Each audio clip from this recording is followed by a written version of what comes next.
Halo semuanya, ketemu lagi sama gue Hakuba. Dan di video kali ini gue bakal membahas atau lebih tepatnya mereview suatu anime yang lagi hype banget teman-teman ya. Apalagi kalau bukan Attack on Titan Final Season. Ini anime sekarang jadi perbincangan di forum-forum diskusi anime ya. Bahkan saking hype-nya, langsung banyak banget platform streaming yang mengaku mereka menayangkan Attack on Titan di platform mereka secara gratis dan juga legal pastinya.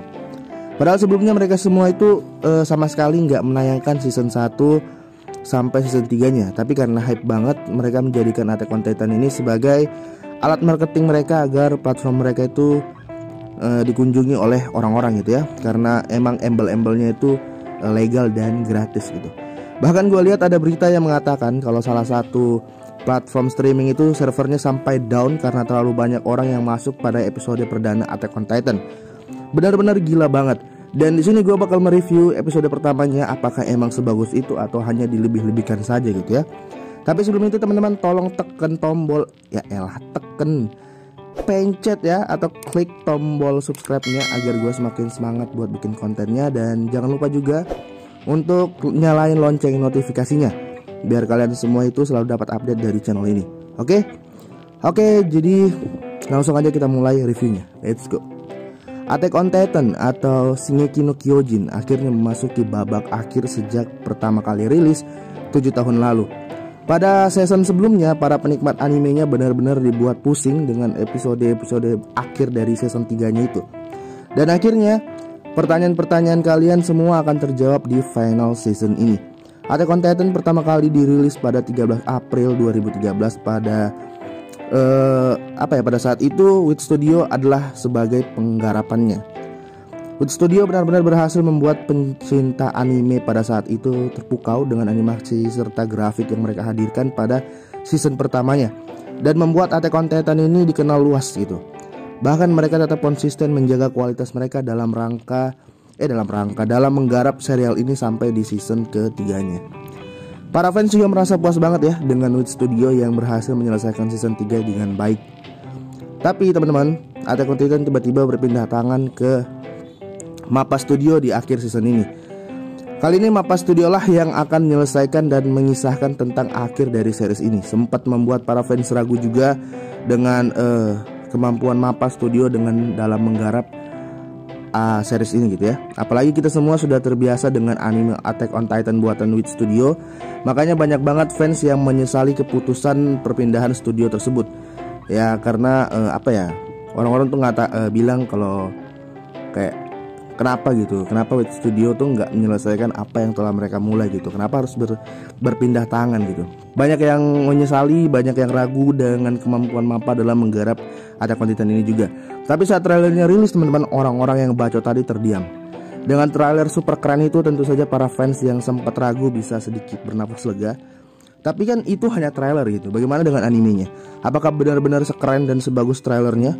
Gue sendiri teman-teman ya, benar-benar dibuat merinding saat nonton pertama kali trailernya ini. Jujur aja gue orang yang sempat ragu dengan kemampuan Mappa dalam menggarap Attack on Titan ini. Bukannya apa teman-teman ya, tapi gue takut feel-nya jadi hilang karena dari season 1 sampai season 3 sudah terbiasa dengan animasi milik Wit Studio. Tapi setelah melihat trailernya, rasa keraguan gue bisa dikatakan hilang gitu ya. Oke, jadi episode pertama berjudul The Other Side of the Sea. Buat kalian yang gak tahu bahasa Inggris, itu adalah artinya sisi lain lautan atau di seberang lautan ya. Pokoknya ini merujuk pada perkataan Eren di akhir season 3 ini gitu, yang kalau di seberang lautan sana tuh yang menunggu adalah musuh-musuh gitu. Nah, di episode pertama ini kalian semua akan diperkenalkan dengan karakter Falco, Eldia muda dari pasukan Marley yang saat ini sedang dalam perang melawan aliansi Timur Tengah. Ini adalah perang yang telah berlangsung selama 4 tahun. Jadi kekalahan Annie, Bertolt, Rainer dan juga Zack di Pulau Paradis itu adalah penyebab perang ini terjadi teman-teman. Kehilangan 2 titan mereka di Pulau Paradis membuat kekuatan tempur Marley ini menurun drastis. Hal ini membuat negara-negara di Timur Tengah beraliansi untuk menjatuhkan Marley. Tapi tentu saja Marley masih sangat kuat dengan kekuatan titan yang tersisa, dan berhasil memukul mundur aliansi Timur Tengah sampai ke benteng Salva. Kalau Marley berhasil menjatuhkan benteng Slava, maka mereka bisa langsung melanjutkan penyerangan ke pelabuhan aliansi, di mana di sana itu adalah tempat kapal-kapal perang milik aliansi Timur Tengah. Nah, kapal-kapal perang inilah yang seharusnya mereka hancurkan teman-teman. Jika mereka berhasil, maka perang ini akan berakhir dengan Marley sebagai pemenangnya. Kalau misalnya kalian semua nanya ya, kenapa perang ini bisa berlangsung selama 4 tahun lamanya? Itu karena Marley kehilangan dewa penghancur mereka, yang sekarang kekuatan itu dipegang oleh Armin. Selain Falco, kita juga diperkenalkan dengan wajah-wajah baru di episode perdana ini. Mereka adalah Udo, Sofia, Gaby, Colt, Komandan Meg, dan asistennya yang gue sendiri nggak tahu namanya siapa gitu ya. Tapi dari desain karakternya, kalian pasti langsung bisa nebak kalau nih karakter tuh nyebelin. Lalu ada satu Titan baru yang diperlihatkan, bukan Titan baru sih ya, karena ini adalah Titan rahang milik Ymir dulu. Tapi sekarang kekuatan ini telah berpindah tangan ke karakter bernama Garial, yang artinya Ymir dah mokat ya, ada meninggoy. Mereka semua tergabung dalam pasukan Marley dalam memerangi aliansi Timur Tengah. Perang ini bukan hanya bertujuan untuk menjatuhkan aliansi Timur Tengah, tapi ini menjadi ujian terakhir juga untuk Gaby, Sofia, Udo, dan juga Falco untuk memantaskan diri siapa di antara mereka yang akan mewarisi Armor Titan. Yap, di episode perdana ini mungkin beberapa dari kalian berpikir kalau Falco adalah karakter utama yang sebenarnya. Lagian di opening kan sama sekali nggak memperlihatkan karakter-karakter lama atau wajah-wajah yang sudah kita kenal sebelumnya seperti Mikasa, Eren, Levi, dan lain-lain. Jadi kemungkinan kalau Falco adalah karakter utama yang sebenarnya masih ada gitu. Kalau kalian merasa seperti itu, maka kalian gak perlu khawatir. Bahkan kami sebagai pembaca manga dulu aja tuh pernah berpikir kalau Falco adalah karakter utamanya. Atau kalian mungkin tetap berpikir kalau Eren tetap menjadi karakter utamanya. Lagian bukan hal aneh juga kan kalau misalnya suatu anime di awal season barunya itu dihabiskan dengan karakter-karakter baru. Toh pada akhirnya juga bakal balik lagi ceritanya ke Eren lagi sebagai sang karakter utama. Ya itu terserah kalian lah ya. Mungkin kalian yang penikmat animenya itu bisa nulis di kolom komentar kalian masuk ke tim apa. Apakah kalian termasuk tim Falco MC atau RMNC ya. Dan kita ini yang penikmat-penikmat manga ini gak perlu ikut-ikutan teman-teman ya. Kita cukup siapkan popcorn dan menikmati perdebatan mereka sambil ketawa-ketawa gitu ya. Apapun pendapat kalian tentang siapa karakter utamanya, yang jelas untuk beberapa episode ke depan sepertinya kalian bakal diajak untuk lebih mengenal si Falco ini. Dan tentu saja karakter-karakter baru juga gitu ya. Walaupun Falco adalah sang karakter utama dalam benak penonton, tapi pada saat episode ini berlangsung yang paling membuat kesan itu adalah karakter Gaby, yang mungkin mengingatkan kalian dengan karakter Hanye gitu ya. Hanye, gue baca itu Hanye dulu, Hanye gitu ya, Hanye. Oke, jadi ini tuh karakter Gaby itu benar-benar mirip dengan karakter Hanye. Apalagi desain karakternya juga tuh serta rambutnya gitu ya. Matanya tuh benar-benar mirip sama Hanye gitu. The Other Side of the Sea berhasil memuaskan para penonton sebagai awal dari final season Attack on Titan. Bagaimana mereka menggambarkan peperangan Marley dengan aliansi, lalu bagaimana mereka memperlihatkan aksi dari Jaw Titan dan Cart Titan dalam memporak-porandakan pertahanan aliansi di luar benteng. Itu benar-benar keren banget bagi gue pribadi teman-teman. Lalu beberapa adegan yang menurut gue keren banget seperti serangan udara bom Titan, lalu saat Beast Titan melempar unit laut dari aliansi timur, benar-benar keren banget. Lalu Mappa juga menambahkan beberapa adegan atau merubah. Ya pokoknya berbeda dengan yang ada di manga lah ya. Seperti saat Reiner ditembaki oleh kereta lapis baja, di manga Reiner itu tidak ditembaki oleh kereta lapis baja teman-teman, melainkan dengan meriam biasa. Lalu Gariat datang untuk menyelamatkannya. Lalu adegan saat Reiner berlindung di balik kereta lapis baja juga itu nggak ada di manga. Selain itu juga saat adegan saat Cart Titan membuka atap parit pertahanan aliansi, lalu datang pasukan Marley yang menembaki pasukan aliansi, itu juga nggak ada. Lalu di manga Reiner itu menghantam meriam anti Titan dengan menara, tapi di anime menaranya diganti dengan kereta lapis baja. Lalu juga saat adegan Beast Titan melempar unit laut di aliansi juga dibuat penambahan. Kalau di manga Zeke hanya melemparkan 2 kali lemparan untuk meratakan unit laut milik aliansi, tapi di anime Zeke diperlihatkan melakukan 3 kali lemparan terhadap armada kapal aliansi Timur Tengah ini.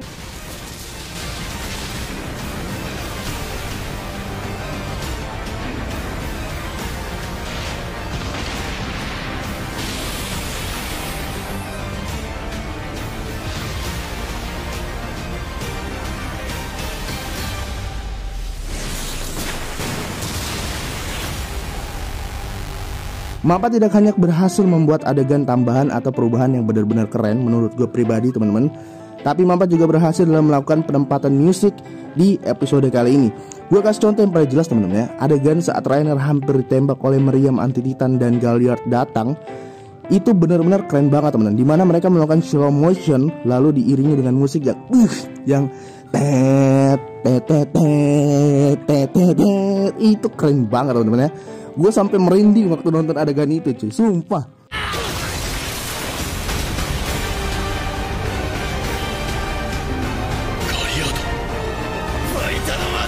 Selain semua itu teman-teman, kalian sadar gak sih kalau yang kalian lihat dari awal episode ini sampai akhir, yang kalian lihat itu adalah full animasi, gerak semua teman-teman.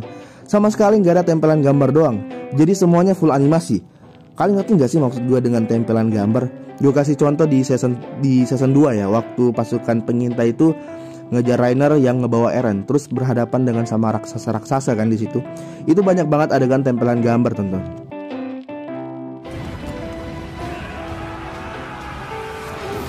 Tapi di episode pertama final season ini gue sama sekali gak menemukan tempelan gambar.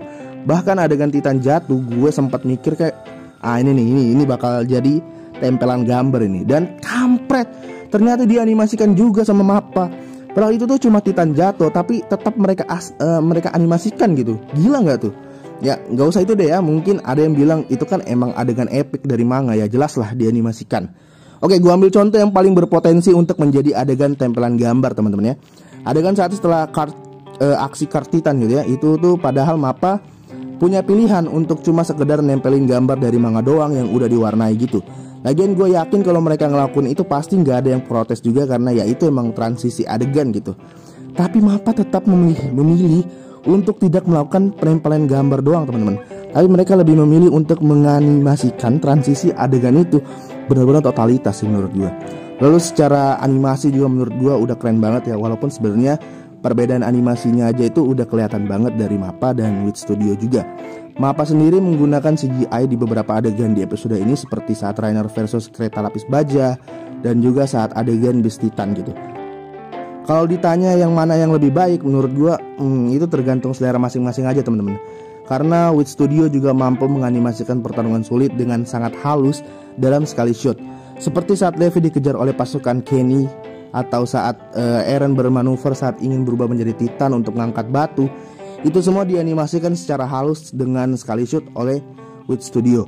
Kalau Mappa itu mereka lebih banyak mengambil shoot untuk satu adegan dan jauh lebih sering melakukan slow motion di beberapa adegannya.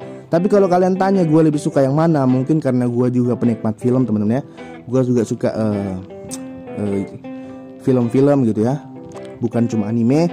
Gue lebih suka caranya Mappa, dimana mereka melakukan banyak shoot dan banyak angle untuk menggambarkan suatu adegan gitu.